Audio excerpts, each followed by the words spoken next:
JB타임즈. 네, 더마카와 함께 시선집중의 문을 열겠습니다. 어서 오세요. 네, 안녕하세요. 더마카입니다. 요즘은 밤새 시원하게 주무셨습니까? 라고 아침 인사를 해야 될 것 같아요. 정말 너무 심하더군요, 날씨가. 네. 벌써 이렇게 열대가 와버리면 어떡합니까? 그러니까요. 올여름 진짜 걱정인데 네. 한우쇼우님은 좋은 아침입니다. 오늘은 라이딩 출근하기 좋은 날씨입니다. 헐.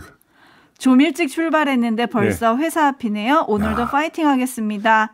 이렇게 자전거 타고 땀을 쫙 뺀 다음에 찬물로 샤워 한번 시원하게 하면 좋긴 좋겠네요. 잠이 올 것 같은데.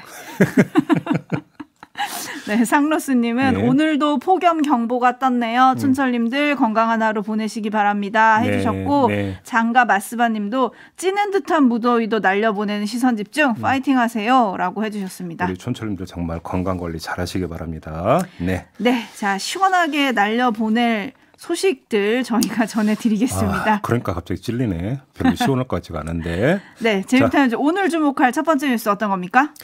이상민 행정안전부 장관이 오늘 동아일보와 인터뷰를 했더라고요. 네. 그 내용이 동아일보 지면에 실렸는데 눈에 띄는 한 대목이 있어서 그걸 지금부터 전해드리겠습니다. 기자가 물어봅니다. 수사 독립은 어떤 식으로 지킬 것이냐 이렇게 물어보니까 이상민 장관 왈 그대로 읽어드리겠습니다. 네. 독립이라기보다는 정치적 중립이 맞다.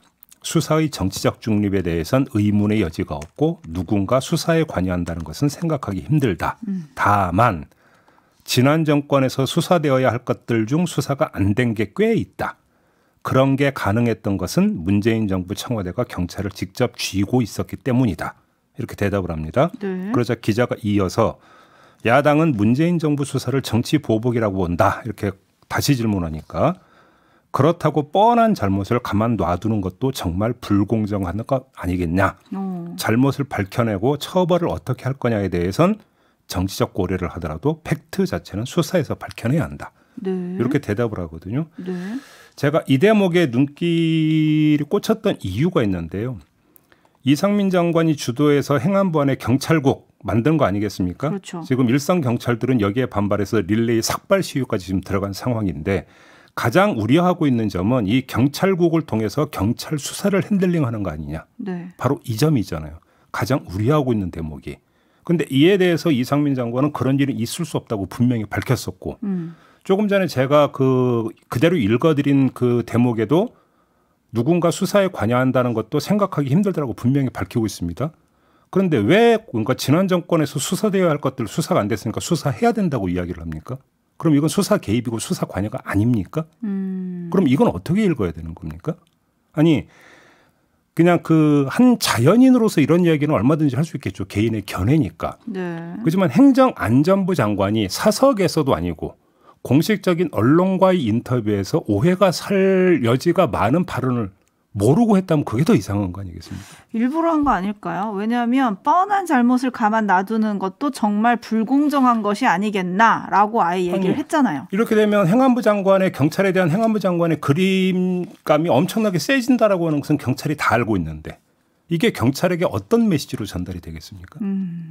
아니 이 정도의 주의도 없다면 그 장관의 소양이 없다고 봐야 되는 거고 의도적인 바람이라면 그 의도가 지금 그 지향하는 바가 뭡니까?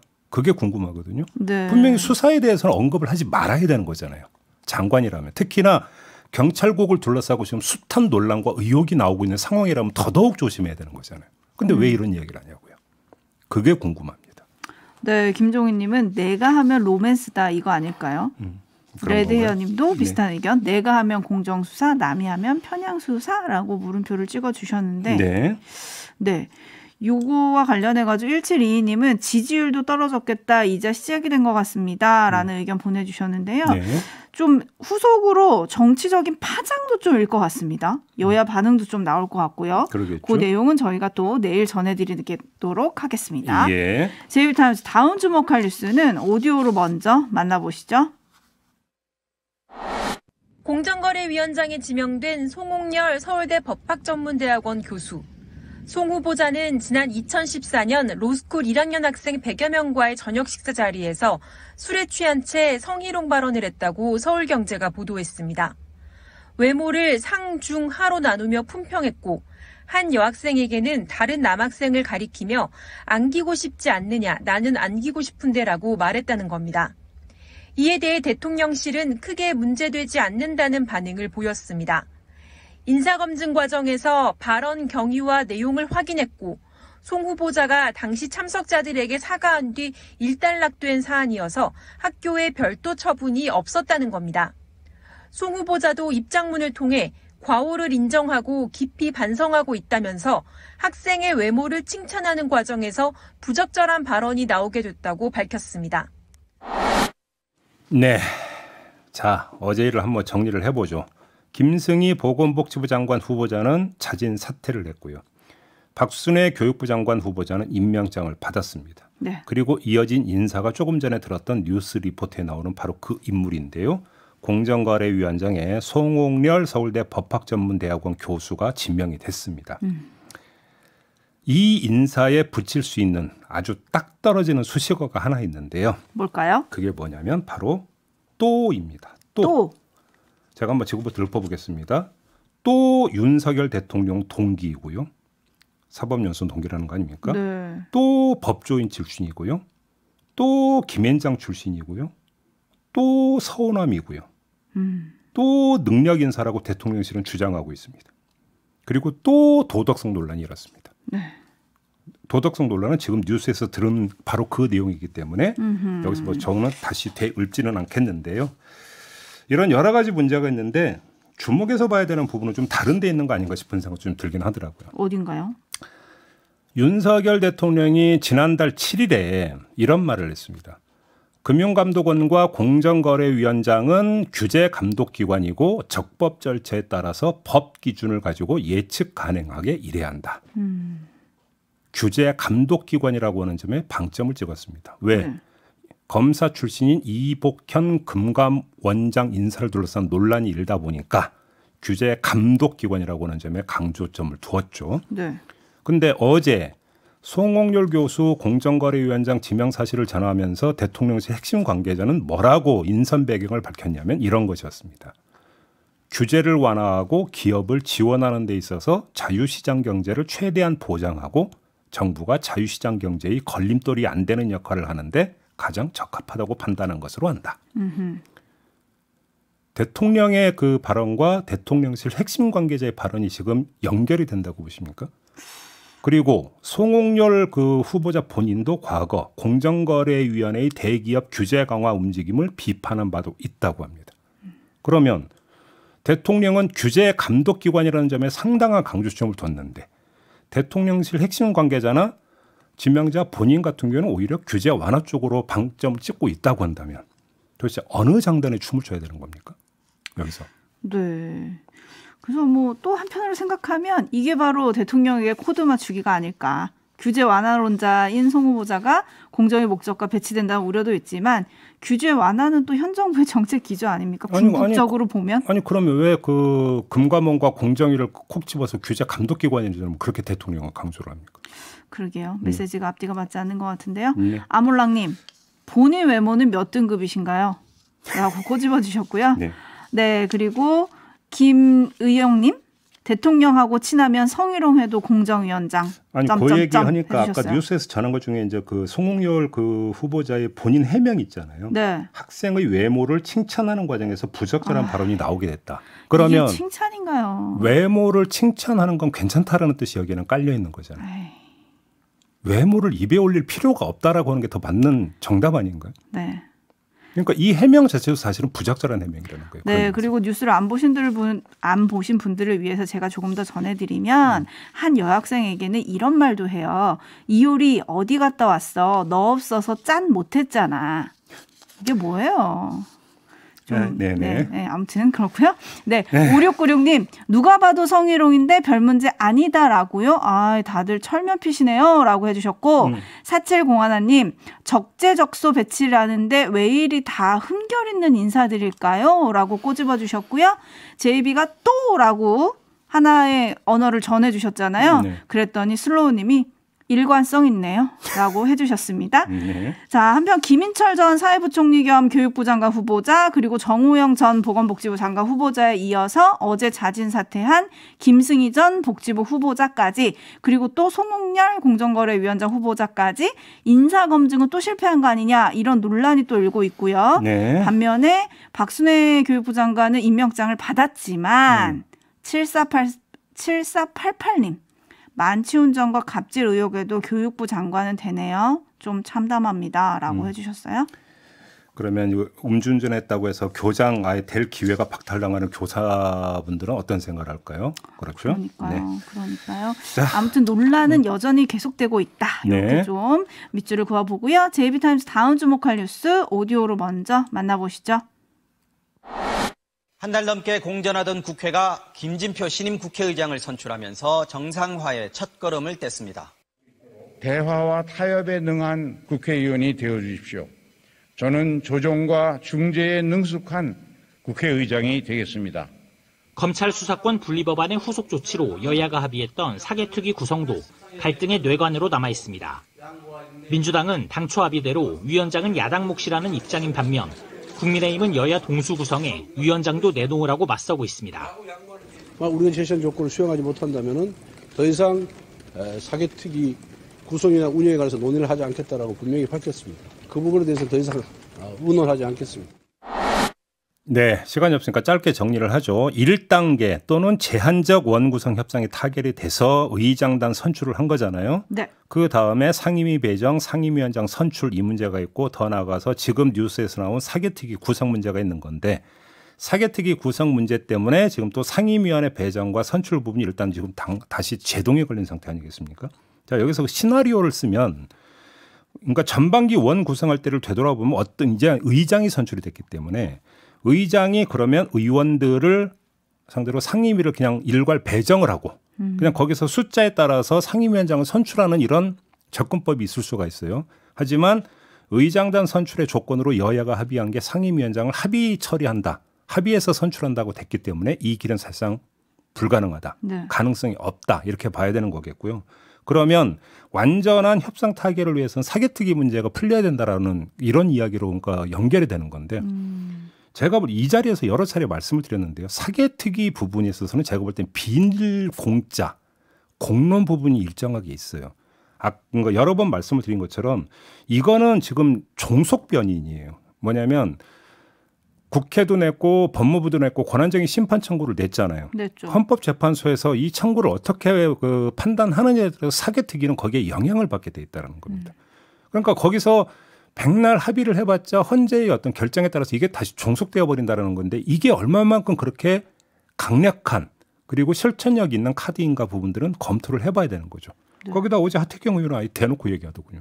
합의를 보더라도 대통령이 거부권 행사할 수 있다. 그러게요. 이렇게 되어버리면 뭐 5대5 동수를 구성하는 위원장을 뭐 어느 당에서 갖내가 그렇게 중요한 문제인가 싶은 생각이 좀 들거든요. 아하. 제가 볼 때는 기싸움은 계속되고 있다. 이렇게 좀 정리를 해야 될 것 같고요. 차라리 국회의 원활한 그다음에 생산적 운영을 위해서 장기 프로젝트로 차라리 법사위의 체계작구 심사권 조정 문제 있잖아요. 네. 여기에 집중해서 차라리 합의를 보는 게 어떻겠느냐. 그게 더 생산적일 수 있다. 개인적으로 이런 말씀을 좀 드리고 싶습니다. 네, 오늘은 좀 생산적인 논의가 될지 또 한번 지켜보도록 하겠습니다. 뉴스와 분석이 함께하는 JB타임즈 다음 주목할 뉴스는 어떤 건가요? 어제 하루 종일 논란이 된 게 있는데요. 한번 정리를 해보겠습니다. 대통령실이 공개한 사진 한 장이 논란이 되지 않았습니까? 네. 윤석열 대통령이 스페인 방문 이틀째인 6월 28일 오전에 참모회의를 끝낸 다음에 나토 정상회의 준비 중인 모습이라고 소개한 사진이었는데요. 마드리드 호텔 숙소에서 컴퓨터 모니터 화면을 바라보는 모습, 마우스에 손을 올려놓고 네. 바로 그 사진이었는데 모니터 속 내용이 없어서 이거 연출된 거 아니냐, 쇼 아니냐 이런 지적이 많이 나왔거든요. 네네. 이에 대해서 대통령실 관계자가 뭐라고 이야기를 했냐면 대통령 사진을 공개할 때는 대통령이 보는 모니터나 서류 등 무엇이 됐든 거기 들어간 내용은 가능한 들어가지 않도록 노력하고 있다. 당연히 보안이나 여러 이유로 그런 것이다. 이렇게 밝혔고요. 대변인실은 공지를 통해서 비슷한 설명을 하면서 오해 없기를 바란다. 이렇게 당부까지 했습니다. 네, 뭐 해명이 또 그럴 것도 같습니다. 관계자의 보안 관련 그 설명은 타당함 이전에 당연한 얘기라고 봐야 됩니다. 노출이 되어버리면 안 되는 것이죠. 네. 특히나 거기에는 국가 기밀 사항이 될 수도 있고 어떤 결정을 앞두고 있는 주요한 정책 내용이 들어갈 수도 있는 거 아니겠습니까? 그런 점에서 보안을 강조하는 것은 당연한 거라고 봐야 되는 거죠. 그러면 제가 여기서 그러면 묻고 싶은 게 그거예요. 그래서 빈 모니터니까 괜찮다가 아니라 그 방법이 아니어도 얼마든지 방법이 있는 거잖아요. 예를 들어서 사진을 찍은 각도를 바꾸면 되고요. 그렇죠.